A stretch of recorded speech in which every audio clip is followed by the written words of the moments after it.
Welcome back to Dharmavarapu సయ్యాట కార్యక్రమానికి పునః స్వాగతం. మనం బ్రేక్కి వెళ్లే ముందు చింతామణిని అడగబోతున్నాం, ఇంకా అడగలేదు. ఇప్పుడు అడుగుదాం చింతామణి.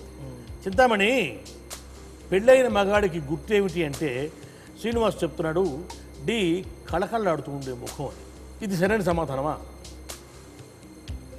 సరైన సమాధానం.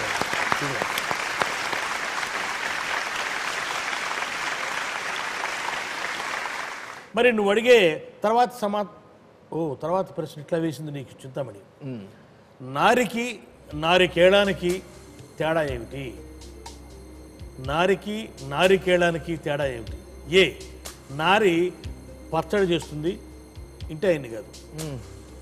నారికేళం పచ్చడిగా మారుతుంది. నారేమో పచ్చడి చేస్తుంది, నారికేళం పచ్చడిగా మారుతుంది. బి, నారికి నారికేళానికి తేడా ఏమిటంటే బి కేళము. సి, ఒకటి జీవం ఉన్నది, ఇంకొకటి జీవం లేనిది. డి, చెప్పినట్టు వింటుంది, విన్నట్టు నటిస్తుంది. నారికి నారికేళానికి ఉన్న తేడా ఏమిటి?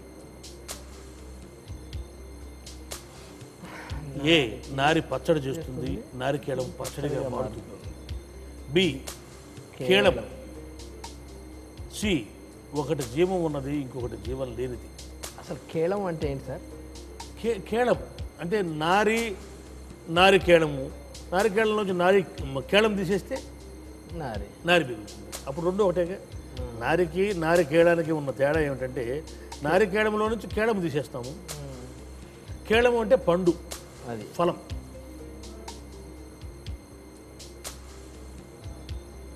బి రైట్ ఆన్సర్, కేళం. B right answer. ఒకసారి ఆలోచించుకో, నారికి నారికేళానికి ఉన్న తేడా ఏమిటి? నారికేళం నుంచి కేళం తీసేస్తే అది అక్షరాలు. నువ్వు చెప్పమంటే అడగమంటే అడుగుతాను, నాకేం ఇబ్బంది. ఆగండి. నారి, ఈ సమాధానాలన్నీ మా చింతామణి తక్కువది కాదు. మనిషి మనకు కనపడదు తప్ప సమాధానాలన్నీ దగ్గరగా ఉంటాయి.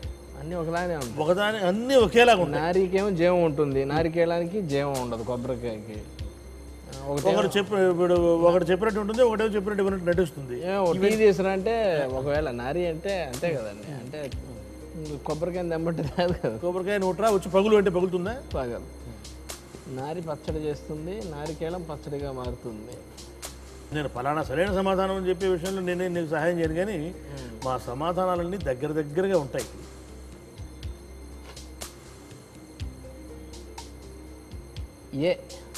ఏ, నారి పచ్చడి చేస్తుంది, నారికేళం పచ్చడిగా మారుతుంది అని. మరి అడగనా చింతామణి? నేను అడగను. నువ్వు అడగకూడదయ్యా, నేను అడగాలి. నువ్వు ఎట్ట అడుగుతావు? ఒకసారైనా మాట్లాడదాం. అట్లా మాట్లాడదు, ఆవిడకి రూపం లేదు. అట్లా మాట్లాడదు. మాట్లాడితే ఒకవేళ నాతో మాట్లాడు. నాతోనే మాట్లాడుతుంది. నీకు తెలియదు కానీ, నీకు వినపడదు కానీ నాతో మాట్లాడుతుంటుంది చింతామణి. ఈ ప్రశ్న అడుగు, నీకెందుకు గట్టిగా సమాధానం వస్తుంది. చెప్పలేడులే, బోల్తా పడతాడులే అని చెబుతుంటుంది నాకు. కాబట్టి నాతోనే ఉంటుంది అనమాట ములాఖాత్. చింతామణి, శ్రీనివాసరెడ్డి ఒక అడుగు ముందుకేసి తనే నిన్ను అడగాలని చూస్తున్నాడు. నేను కాదని చెప్పాను అనుకో. నారికి నారికేళానికి తేడా ఏమిటి అంటే తను చెప్పే సమాధానం ఏంటంటే ఏ, నారి పచ్చడి చేస్తుంది, నారికేళం పచ్చడిగా మారుతుంది అని. ఇది సరైన సమాధానమేనా? ఏం చెప్పింది సార్? నువ్వు హాయిగా ముందు ఒకటి చెప్పావు, కేళము అన్నావు. ఆ మాట మీద నేను నిలబడ్డట్టయితే అది తప్పై ఉండేది. ఇప్పుడు నువ్వు చెప్పింది సరైన సమాధానం.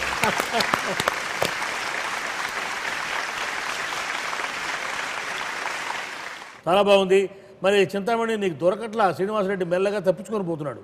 ఇప్పుడు నన్ను బోల్తా కొట్టించాడు. న్యాయంగా ఆయన కేళం అనగానే అడిగేస్తే పోయేది, అసలు గొడవ లేకుండా పోయేది. సరే, ఈసారి దొరకపోతాడు, చూద్దాం. ఈ ప్రశ్న చెప్పు శ్రీనివాస్, ఒక్కసారి ప్రశ్న విను చక్కగా. 2 పెళ్లిళ్లకు చట్టం ఎందుకు ఒప్పుకోదు? ఏ, మొదటి వారికి అన్యాయం జరుగుతుందని. బి, పిల్లలు అన్యాయం అవుతారని. సి, ఒక వ్యక్తికి జీవితకాలంలో 2 శిక్షలు విధించడం న్యాయం కాదు కాబట్టి. డి, పెళ్లి ఖర్చులు తట్టుకోలేరు కాబట్టి, తడిసి మోపిడి అవుతాయి కాబట్టి. ఇది సమాధానం సరదాగా చమత్కారంగా చెప్పుకోవాలంటే సార్, ఒక వ్యక్తికి జీవితంలో 2 సార్లు శిక్ష విధించడం న్యాయం కాదు కాబట్టి. అట్లా అడగరా? మరి నువ్వేమనుకుంటే మరి చింతామణి ఏమనుకుంటుందో అడగమంటే అడిగేస్తావు. పెళ్లి ఖర్చులు అన్నీ ఉందిలేండి. ఇంకో అమ్మాయిని పెళ్లి చేసుకుంటా అంటే ఖర్చులు అప్పు చేసాను పెట్టుకోవచ్చు. ఇక పెళ్ళాన్ని వదిలేసినట్టు 2 సార్లు పిల్లలు అన్నీ సరే సార్. ఒక వ్యక్తికి జీవితంలో 2 సార్లు శిక్ష విధించడం న్యాయం కాదు కాబట్టి చట్టం ఈ 2 పెళ్ళిళ్ళ చట్టం ఒప్పుకోదన్న. ఒప్పుకోదు. అది నీ సమాధానం. ఇదన్నా అడుగుతా ఒక్కలా. చింతామణి అడుగు చెప్తుంది చూద్దాం. చింతామణి ధర్మవరపు గారి సయ్యాట్లో ఇప్పుడు శ్రీనివాసరెడ్డి గారి 7వ ప్రశ్నకి ఒక వ్యక్తికి జీవితంలో 2 సార్లు శిక్ష విధించడం న్యాయం కాదు కాబట్టి అని చెప్తున్నారు. నువ్వేమంటావు అమ్మా? నేను చెప్పాను ఏం మాట్లాడదే. చింతామణి కిస్కా బందర్ ఉస్కా నాచుతా. ఓహో, ఎవడు కోచి వాడికి ఆడుతుంది. అంతేలే. మీ చింతామణి మా దగ్గర ఎందుకు మాట్లాడదు?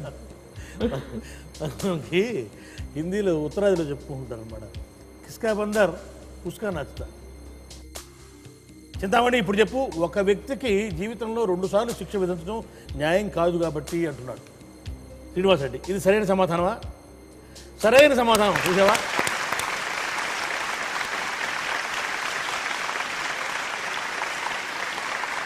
చమత్కారంగా చెప్పిన నీ సమాధానానికి చమత్కారంగా మా చింతామణి ఓకే అనేసింది కాబట్టి నువ్వు అన్ని ప్రశ్నలకు చమత్కారంగా సమాధానం చెప్పి కొల్లగొట్టేశావు ఈ ధర్మవరపు సయ్యాటిని. శ్రీనివాస్, నేను అభినందిస్తూ ఈ ముడుపులు నీకు అందిస్తూ. మీతో పాటు చింతామణి కూడా పిలుస్తారు. రాదు చింతామణి అంట రాదు. నువ్వేదో మొత్తానికి చింతామణి మీద కన్నేసావు, కానీ ఆ చింతామణి నెట్ట ఉంటుందో చూద్దాం అనుకుంటున్నావు. కాదు అబ్బా, చింతామణి అంత తేలిక బయటకు వచ్చే మనిషి కాదు. ఈనాటి ఈ ధర్మవరపు సయ్యాట్లో శ్రీనివాసరెడ్డి చక్కటి సమాధానాలు చెప్పి దగ్గరగా ఉండే సమాధానాల్లో నుంచి చమత్కారాన్ని ఎంచుకొని, ఏ సమాధానానికైనా చమత్కారమే ప్రాధాన్యత అన్నమాట. అది వెంచుకొని చెప్పినందుకు శ్రీనివాసరెడ్డి నేను మనస్ఫూర్తిగా అభినందిస్తూ, ఈ భాగం ముగింపులో కూడా మనం చెప్పుకోబోయే మంచి మాట ఏమిటంటే, ఇప్పుడు తమ్ముడు చెప్పినట్టుగా, శ్రీనివాసరెడ్డి చెప్పినట్టుగా హాయిగా సరదాగా ఉండాలి జీవితంలో. అందుకనే ప్రసన్న వదనం, మనిషి మొహం హాయిగా నవ్వుతూ పెట్టుకోవాలి తప్ప చమత్కారాన్నే ప్రధానంగా ఎంచుకోండి. వేగవంతమైనటువంటి జీవితాల్లో మళ్ళీ పైగా సీరియస్నెస్ కూడా ముఖాల్లో నింపుకొని ప్రతిదానికి హైరాణ పడిపోయి కింద పడిపోయి మూత పెట్టిపోయి చెమటలు గార్చేసుకుంటూ అబ్బా షబ్బా అనుకుంటూ ఉండే కంటే ఎంత కష్టాన్నైనా సరదాగా తీసుకోండి.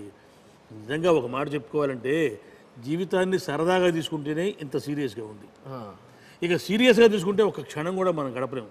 కాబట్టి హాయిగా గడపండి, చింతలకు దూరంగా ఉండండి. సాధ్యమైనంత వరకు చింతలకి చికాకులకి దూరంగా ఉంటే మనసు ప్రశాంతంగా ఉంచుకోండి. హాయిగా జీవితం హాయిగా ఉంటుంది. శ్రీనివాసరెడ్డిలాగా అందరం కూడా నవ్వుతూ ఉండొచ్చు అని మీకు మనవి చేసుకుంటూ, వచ్చే ధర్మవరపు సయ్యాట్లో మళ్ళీ మనం కలుసుకుందాం. అంతవరకు సెలవు.